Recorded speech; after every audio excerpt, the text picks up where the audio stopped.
This one was really upsetting to me. They took the whole down payment, left nothing. Down payment for the new house, deal was ready to close, all gone, every single penny. Yeah. Ms. Legalista, aka Attorney Sheila, here. We're going to be talking about real estate down payment wire scams. As an attorney, I used to practice real estate law, and we constantly received updates from our title companies, from the state bar, from other lenders that we were working with on a regular basis about what not to do so that attorneys did not fall victim to a lot of these real estate scams out here. Usually it involved a change in where to send the money. In this particular video, I want to talk about a client who contacted me because of a wire scam. Now, she had been saving and saving and saving all of this money. The contract had been signed to purchase this house. She was ready to go. I mean, imagine for a second that you've done all this work, you've saved all of this money, only for you to receive a message telling you, an email, to send the down payment to this other account. And now it's all gone. Let's go online for a second because I do want to show you that there is a lot of information online about this, and then we'll come back to what happened in her situation because it was a lot of money. I don't mean a couple of thousand, it was thousands of dollars that she had just lost. But we're going to come back to that for just a second. I want to go to this page about house down payment loss and what some of these scams look like. So this is ABC 7 Chicago News. I wanted to go to this one because I felt like they did a decent job of talking about this. Let me scroll down here for a second. I'm going to skip that. But it says, because this is exactly what happened to this woman. This is why I said they did a really good job with this. It says, imagine saving for years for a new home and then having your down payment disappear in the blink of an eye. That is exactly what happened to this person who contacted me. Exactly. It says real estate fraud is now among the fastest growing scams in the US. It has cost its victims tens of thousands of dollars and a lot of therapy. Let me tell you, I literally wanted to be with this woman and almost cry with her. Like I felt her pain so much so that I just could not imagine being in that situation and losing all of that money to a scam. Just essentially saying, "Here, take this money," and not realizing that it was not going to the house. So I felt so sorry for her. I really did. All right, let me go back over here to ABC, to their article here. All right. So they're saying here in this particular example, this person had saved up for years to become a homeowner. In 2021, her dream was about to come true. This is the very same thing with the client that I spoke to. This person was prepared to put down 20%. Yes, totaling $42,000. She said she spoke with the real estate agent's paralegal who said she'd send her the wire instructions the following week. And so apparently, the same day, she got an email from someone that she thought was the paralegal. And the note said to send the wire sooner than expected, and it included the correct down payment amount, address of the new home, and her mortgage commitment document. There were actually 16 emails that went back and forth. And so here's the thing. She says, looking back at it later, she realized the sender's address was similar to the paralegals, but had two extra letters added to it. It was fraud, and I'd been scammed, she said. And that entire down payment on my house, everything I'd saved was gone in the blink of an eye, and I couldn't do anything about it. And that is exactly the same sort of situation that happened. So let me talk about this client. It happened on, it was like a Thursday or Friday afternoon. I remember her saying this. I'm trying to think back now. I want to say it was a Friday, but I just know it was the end of the week because it happened toward the end of the day. So by the time she realized that it was a scam and that it was a problem, she went over to, she tried to call the bank And so here was the thing, because she and I had this conversation on the phone, and this was what bothered us too.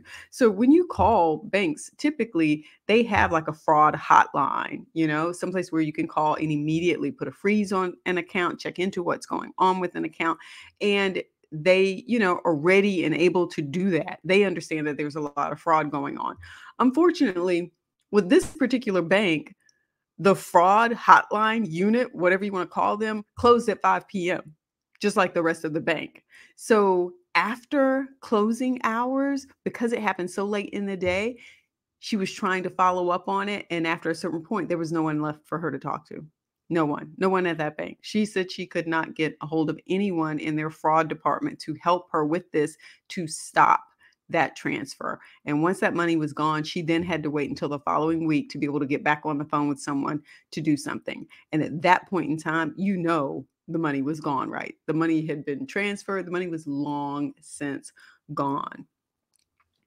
Then she's reaching out to me to see what, if anything, the bank had done wrong. Let me go over just a few things to think about, because even though I don't practice real estate law anymore, you would be surprised to hear me say that I still get emails related to real estate transactions that are telling me to do something. In the last year, I'd say that I've gotten at least 2 or 3 emails that say that the closing documents are attached. They will have a contact person's name, all of the office contact information, an email address and telephone number. I mean, literally. And so since I don't do real estate anymore, my first thought was maybe this was someone that I had dealt with in the past and that they didn't have the correct email. Like they went to put in somebody else's name and mine popped up and they didn't catch that it was mine instead of the person that they were actually looking for. Maybe our first names were similar. That was my first immediate thought, that that's what was going on. So I reached out to them, went online, tried to track them down to figure out if this was a legitimate company. It was actually a legitimate company. Went online to see if the person whose name they had up there was listed. And I remember one occasion I didn't see the person's name. So I reached out to another person in the organization and sent them an email saying, hey, I just got an email from you stating that, these are the title documents and they're included. I said, I didn't open any of this stuff, but it looks like someone has maybe hacked into your system and is sending out emails. And so, of course, it's not going to do any good to send it to me. I don't do real estate anymore. But then I got another one from the same company, supposedly. And I reached back out to them again to say, hey, look, I've gotten a second email from supposedly someone in your organization about title documents related to a closing. I never heard back from these people. Never heard back from these people. Not a thing. Not a thank you. Not a what. Nothing. Absolutely nothing. So I don't even know if they were legit. Maybe it was a website set up to make the whole thing look legit. I have no idea. But I never dealt with them again. I did not open the attachments. And other than that, I had nothing else to do with them. Now, let's go back to this particular client. Part of her problem was she didn't do initial research and follow up. Here's what they say you should do. When you receive an email telling you to change wiring instructions, you should always follow up with a phone call to the person that you have been talking to. Never, ever, ever change the wiring instructions via email. We just don't do it. I have literally dealt with other attorneys, and if I didn't fill out the initial paperwork that they sent and followed up later with an email or something, they wouldn't take it. They were just like, yeah, no, you're going to have to wait. We're just going to have to send you a check at this point because we're not going to do a wire because we don't want to take the chance. And I'm like, I totally understand. I will let you know when I receive the check. I mean, for people who are in the industry, you understand that if that process is somehow missed, nobody's wiring you any money. It's just not going to happen. There's too much at stake and there's too much money involved. And even in that case, it was like 6 digits. So nobody wanted anything going wrong with who was supposed to get what money. It just was not going to happen. So that was the first thing.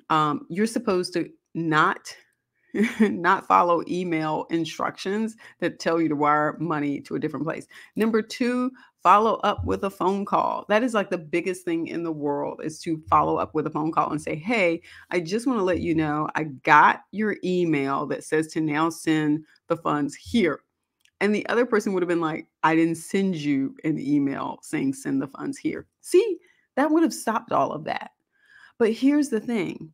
The person who had contacted this client knew so much about the transaction, knew her name, knew the amount, knew the property address. Now, that's a really good hacker that somehow got into somebody's system. And it could have been hers. It could have been the realtors. It could have been the lenders. And they had that information, and that information was correct. And once the information is correct, you're more likely to believe that it's not a scam, right? Phone call. See, we stopped doing those things. We think everything we can do by text now and email. Problem is, we don't know who is on the other end of that line. A phone call gets us a little bit closer. If you have personal relationships with people that you deal with all the time, then you know it's not them. So for instance, well, I deal with Anne at the bank all the time. I know what she sounds like on the phone. So if there's a problem and it's not Anne or it's not Clara, then I know something fishy is going on. A lot of times, though, we're finding people on the internet, we're doing business with people online, and so we don't necessarily have that sort of personal relationship. But I'm just letting you know, she was out tons of money and there was absolutely nothing we could do about it. She was really upset about the bank. She felt like the bank had the proper hours in place, that they probably could have done something and could have stopped it. Her not being able to get in touch with anybody over the weekend, she said was, part of maybe what left this unhandled. I don't really know. I came in after the fact, after the deal. I don't know anything about this particular bank's practices. And we didn't get that far into it because we were just having this sort of initial conversation. So I would suggest, even before you're starting out, when you have these bank accounts, go ahead and check with them and find out what their fraud prevention looks like. Do they have a hotline? Is it 24 hours? If not, let me tell you where to go. We're going to go to the FBI Internet Crime Complaint Center. Sounds like something fancy, right? It is. But the FBI is just like, hey, you guys, cyber crime, cyber theft, all of that is such a big deal now that we have set up a whole website just for people to be able to file their complaints, because there's so much of this going on. So I want us to take a look at this, and they've changed it a little bit. It has a little bit more update, a little bit more information, but it's the Internet Crime Complaint Center, ic3.gov. That is how easy it is, ic3.gov. See, IC, and there are 3 of them, .gov. So they want you to remember Crime Complaint Center. If you're ready to file a complaint, or you still have some questions, you can click on their CR FAQs here. But they've actually got it divided up. Business email compromised. It feels like somebody has hacked into your email, sending out emails to other people using your email address. You've got elder fraud. Now that might apply to 81-year-old Glenda. Remember, I just had a conversation about 80-year-old Glenda, who was a money mule. She got in trouble, pleaded guilty to 2 federal felonies for being a money mule. That might have been a place for her to go, but I think Glenda's issue was that she didn't listen when people told her she was being scammed, and she kept doing it, and it went on for 5 years. So Glenda should have listened when the FBI and the banks were telling her that that was a scam, but she chose not to do that. But if you go to the Internet Crime Complaint Center, you'll see here that you've got these different tabs that you can click on to file your complaint. And then they've got some more information here. And then everybody can just go down here and hit file a complaint. And there you go. And you can get started. And yes, it may take a while to get a response back from the government. I can understand that might be the case because there's a lot of internet crime that's going on. And there may be nothing that comes of it. You may not get your money back at all. This particular woman that I talked to who had her whole down payment taken, I don't know whatever happened to her. She reached back out to the bank and she was going to try to work something out with them. But I'm telling you, people, this real estate down payment wire scam, wire fraud, all of that is just another tactic to get your money. It is a scam. Make sure you're on the lookout. Make sure not just you, but make sure your attorney and your real estate broker is not improperly sharing information about you. Make sure they're up to speed on these scams. And most of them have heard of them. Most of them are fully aware of these down payment wire scams. And yet, I'm telling you, they fall victim to them every year. I still read about attorneys, about law firms who sent money to someplace that they were not supposed to send it to. And it's so unfortunate because we are all hearing this over and over, time and time again. So keep your eyes open, your ears open, stay tuned. Don't let these people get your bag because you worked so hard to fill it up. And if this has given you a little bit more information about real estate down payment wire scams that are still out there, then go ahead and give the video a thumbs up and don't forget to subscribe. Peace.